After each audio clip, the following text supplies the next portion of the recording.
സ്വല്ലല്ലാഹു അലൈഹി വസല്ലം തങ്ങൾ പറയുമായിരുന്നു, ഇന്നല്ലാഹ ലയഅജബു മിനശ്ശാബ് അല്ലദീ ലൈസത് ലഹു സുബ്വ.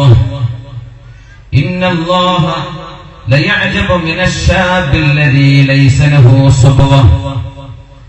വക്രതകളില്ലാത്ത, വളഞ്ഞു ജീവിക്കാത്ത, നേർവഴിയിൽ പോകുന്ന യുവാവിനെ കാണുമ്പോൾ, ഒരു യുവതിയെ കാണുമ്പോൾ സൃഷ്ടാവായ അല്ലാഹുവിന് അവരോട് പ്രത്യേകമായ ഇഷ്ടമുണ്ട് എന്ന് പരിശുദ്ധ റസൂലുള്ളാഹി സ്വല്ലല്ലാഹു അലൈഹി വസല്ലം.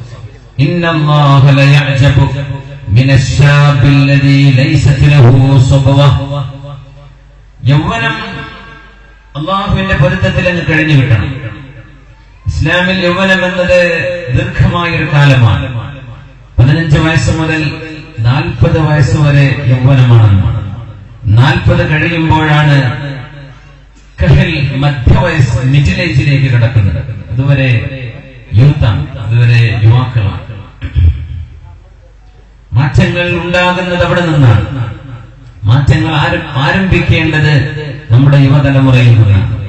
റസൂലുള്ളാഹി സ്വല്ലല്ലാഹു അലൈഹി വസല്ലം തങ്ങൾ 7 വിഭാഗം ആളുകൾക്ക് നാളെ അർശിന്റെ തണൽ നൽകപ്പെടും എന്ന് പറഞ്ഞതിൽ 7 വിഭാഗത്തിൽ വലിയൊരു വിഭാഗം യുവാക്കളുമായി ബന്ധപ്പെട്ടതാണ്.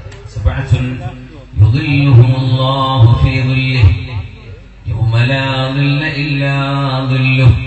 അല്ലാഹുവിന്റെ തണലല്ലാതെ മറ്റ് യാതൊരു തണലുമില്ലാത്ത ഒരു നാളിൽ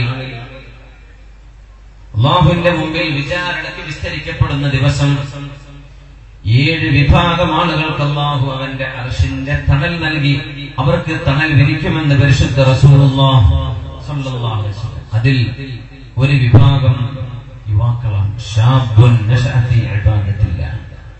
അല്ലാഹുവിനെ സ്മരിച്ച് ജീവിച്ച, അല്ലാഹുവിനെ ഓർത്ത് ജീവിച്ച, അല്ലാഹുവിന്റെ സ്മരണയിലായി കഴിഞ്ഞ യുവാക്കൾ അർശിന്റെ തണൽ കിട്ടുന്നവരുണ്ട്.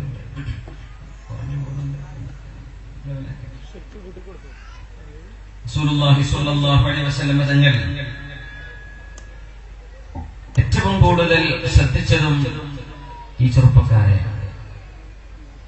ഇസ്ലാമിക ലോകത്ത് കർമ്മശാസ്ത്രം പഠിച്ചെടുക്കുകയും ഉസൂലുൽ ഖുർആൻ പഠിക്കുകയും ഫിഖ്ഹിൽ അഗാധമായ പാണ്ഡിത്യം ഉണ്ടാവുകയും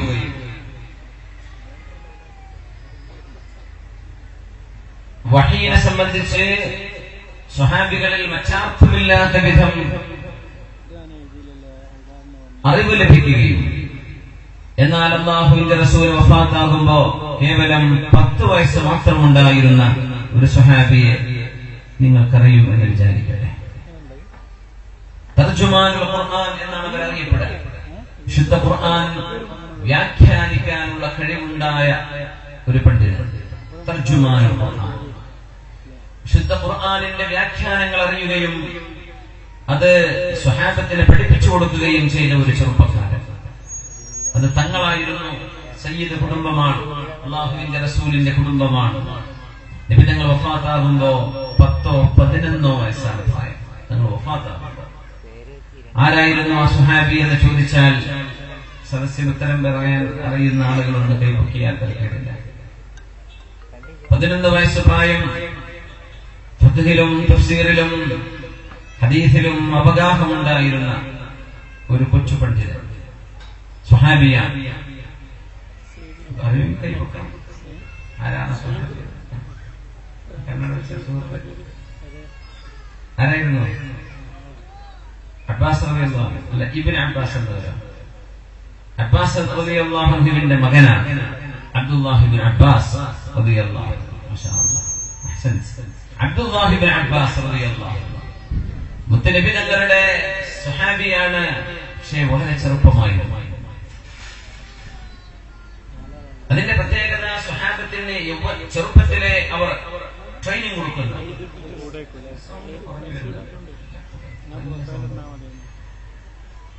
ചെറുപ്പത്തിലെ അവർക്ക് തർബിയത്ത് കൊടുക്കുകയാണ്. അങ്ങനെ വരുമ്പോഴാണ് മക്കളിൽ ഇൽമിനോട് സ്നേഹമുണ്ടാവുക. വിജ്ഞാനവുമായി നമ്മുടെ മക്കളെ നമ്മൾ ബന്ധപ്പെടുത്തുമ്പോഴാണ് അവരിൽ നിന്ന് നമുക്ക് നന്മ പരീക്ഷിക്കാൻ കഴിയുന്നത്. അമ്പിയാക്കന്മാരൊക്കെ ദുആ ചെയ്തത് പടച്ചോനെ നിങ്ങൾക്ക് മക്കളെ തരണേ എന്ന് മാത്രമല്ല. മഹാനായ സക്കരിയ നബി അലൈഹിസ്സലാം മക്കളില്ലാതെ വന്നപ്പോൾ അല്ലാഹുവിനോട് ദുആ ചെയ്യുന്നു, റബ്ബി ഹബ്ലി മിൻ ലദുൻക ദുർരിയതൻ ത്വയ്യിബ റബ്ബി ഹബ്ലി മിൻ ലദുൻക ദുർരിയതൻ ത്വയ്യിബതൻ ഇന്നക സമീഉദ് ദുആ. അല്ലാഹുവേ, നിന്റെ അരികത്ത് നിന്ന് നീ എനിക്ക് മക്കളെ തരണം. റബ്ബി ഹബ്ലി മിൻ ലദുൻക ദുർരിയതൻ ത്വയ്യിബ, സജ്ജനങ്ങളായ മക്കളെ തരണേ റബ്ബേ, നല്ല മക്കളെ. ത്വയ്യിബ, നീ ഇഷ്ടപ്പെടുന്ന മക്കളെ. ഇന്നക സമീഉദ് ദുആ, നീ എല്ലാ പ്രാർത്ഥനയും കേൾക്കുന്നവനല്ലോ അല്ലാഹുവേ, സജ്ജനങ്ങളായ മക്കൾ നിനക്ക് നൽകണമേ എന്ന് ദുആ ചെയ്തപ്പോഴാണ് ഫവഹബ്നാ ലഹു യഹ്യ വഅസ്ലഹനാ ലഹു സൗജഹ, മഹാനായ യഹ്യ നബി അലൈഹിസ്സലാമിനെ സക്കരിയ നബിക്ക് അല്ലാഹു നൽകുന്നത്. അതുപോലെയുള്ള ഒരു മകൻ, ലം നജഅൽ ലഹു മിൻ ഖബ്ലു സമീയ, ആ പേരുള്ള സയ്യിദൻ വഹസൂറ, സാത്വികരായ മറ്റൊരു മകൻ മറ്റാർക്കും അല്ലാഹു നൽകിയില്ല. സക്കരിയ നബി അലൈഹിസ്സലാം ചോദിച്ചത് അങ്ങനെയാണ്. നമ്മളിൽ മക്കളില്ലാത്ത ദമ്പതിമാരുണ്ടാവും, അവർക്കൊക്കെ അല്ലാഹു കൺകുളിർമയുള്ള മക്കളെ നൽകട്ടെ. ആമീൻ യാ റബ്ബൽ ആലമീൻ. ഇബ്രാഹിം നബി അലൈഹിസ്സലാം ദുആ ചെയ്തു,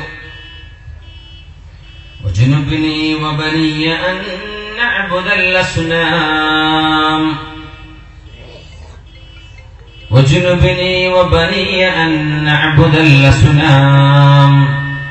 അല്ലാഹുവേ, ഞാനും എന്റെ മക്കളും ബിംബാരാധന ചെയ്യുന്നവരായി പോകരുത്, ബിംബാരാധകരായി പോകരുത്.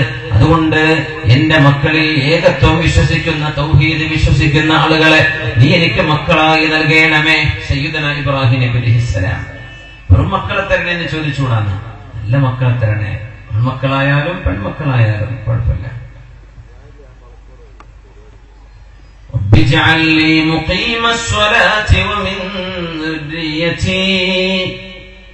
അല്ലാഹുവേ, ഞാനും എന്റെ മക്കളും നിന്നെ ഇബാദത്ത് ചെയ്ത് ഓർത്ത് ജീവിക്കുന്നവരാക്കി തരയണമേ. ഇബ്രാഹിം നബി അലൈഹിസ്സലാം നിസ്കരിക്കുന്ന മക്കളെ തരയണമേ. റബ്ബി ഔസിഅനി അൻ അഷ്കുറ നിഅമതക അല്ലതി അൻഅംത അലയ്യ വഅലാ വാലിദൈ وأن أعمل صالحا ترضاه وأصلح لي في ذريتي.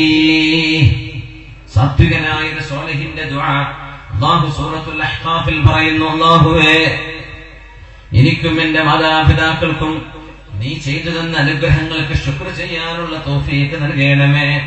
وأن أعمل صالحا ترضاه, നീ ഇഷ്ടപ്പെടുന്ന സൽക്കർമ്മം ചെയ്യാനും തൗഫീഖ് നൽകണമേ. എന്റെ മക്കളിൽ നീ സ്വലാഹ നന്മ നൽകണമേ, നന്മ നൽകണമേ, നല്ലവരാക്കി തരണമേ. ഈ നന്മ അല്ലാഹുവിനോട് മാതാപിതാക്കൾ ചോദിച്ചു വാങ്ങണം. സമൂഹത്തിൽ നമ്മുടെ ചുറ്റുപാടുകളിൽ തിന്മകൾ കണ്ടുകൊണ്ടിരിക്കുമ്പോ സ്വാഭാവികമായ പേടി വരും മാതാപിതാക്കൾക്ക്. റബ്ബേ, എന്റെ മക്കൾ എന്തായി പോകും പടച്ചവനെ. നിങ്ങളൊക്കെ നമ്മുടെ മക്കൾ കള്ളുകുടിയന്മാരും മയക്കുമരുന്നിന് അടിമകളും വ്യഭിചാരികളുമായി പോയാൽ ഈ മക്കളെ കിട്ടിയതിന് എന്ത് കാര്യം റബ്ബേ? ഇവരൊക്കെയാണോ അമ്മിഞ്ഞ പാല് കൊടുത്ത് വളർത്തിയത് റബ്ബേ? എന്റെ മക്കൾ ഇങ്ങനായി കഴിഞ്ഞിട്ട് എന്ത് കാര്യം?